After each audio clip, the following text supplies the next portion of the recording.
সাবেক প্রধানমন্ত্রী ও BNP chairperson Begum Khaleda জিয়ার মৃত্যুতে ৩ দিনের রাষ্ট্রীয় শোক পালিত হয়েছে। দলীয়ভাবে ৭ দিনের শোক কর্মসূচি পালন করেছে বিএনপি। এদিকে শ্রদ্ধা জানাতে কুয়াশা উপেক্ষা করে দেশের বিভিন্ন জায়গা থেকে রাজধানীর জিয়া উদ্যানে খালেদা জিয়ার সমাধিস্থলে হাজির হচ্ছেন নেতাকর্মী ও সাধারণ মানুষ। তারা ফুল দিয়ে শ্রদ্ধা জানান, কেউ কেউ দোয়া মোনাজাতে অংশ নেন। এ সময় শোকাবহ পরিবেশে অনেকেই ছিল অশ্রুসজল। দলের সিনিয়র যুগ্ম মহাসচিব রুহুল কবির রিজভী কবর জিয়ারত করেন।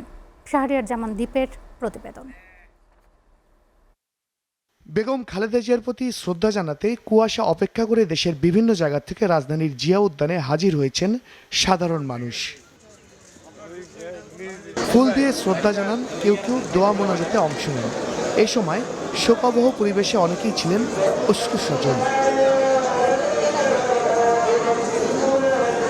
জিয়া উদ্যানে আসা মানুষের মধ্যে অনেকেই ঢাকার বাইরে থেকেও এসেছেন। খালেদা জিয়ার টানে শুধু বিএনপি নেতাকর্মীরাই নন, বরং সাধারণ মানুষের উপস্থিতিও ছিল চোখে পড়ার মতো। উপস্থিত সাধারণ মানুষের কণ্ঠেও ফুটে উঠেছে আপসীর নেত্রীকে হারিয়ে ফেলার হাহাকার। সমাধিতে আসা একজন বলেন, খালেদা জিয়ার রয়েছে দীর্ঘ রাজনৈতিক সংগ্রামের ইতিহাস। দেশপ্রেমী মানুষের প্রেরণা হয়ে থাকবেন তিনি। সারা বাংলাদেশের জনগণ তার জন্য অনেক আঘাত পেয়েছে, অনেক শোকতপ্ত অবস্থায় আছে। তিলে তিলে তাকে মৃত্যুবরণ করতে হয়েছে। আসলে তাকে তো খুনি, আমি মনে করি ওনার মৃত্যুর জন্য দায়ী হাসিনা।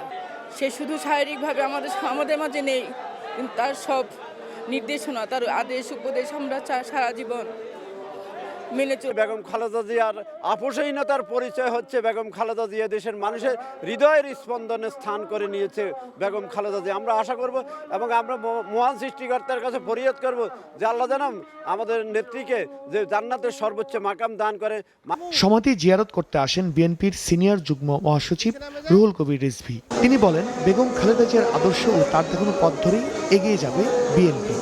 তিনি যে প্রেরণা, তিনি যে নিজে যন্ত্রণা সহ্য করে, অত্যাচার সহ্য করে তিনি তার পতাকাকে উড্ডীন রেখেছিলেন, সেই দৃষ্টান্তই আমরা অনুসরণ করে আমরা এগিয়ে যাব। শারীরিক নানা জটিলতায় দীর্ঘদিন ধরে অসুস্থ খালেদা জিয়া গেল মঙ্গলবার রাজধানীর এবারকেয়ার হাসপাতালে চিকিৎসাধীন অবস্থায় ইন্তেকাল করেন।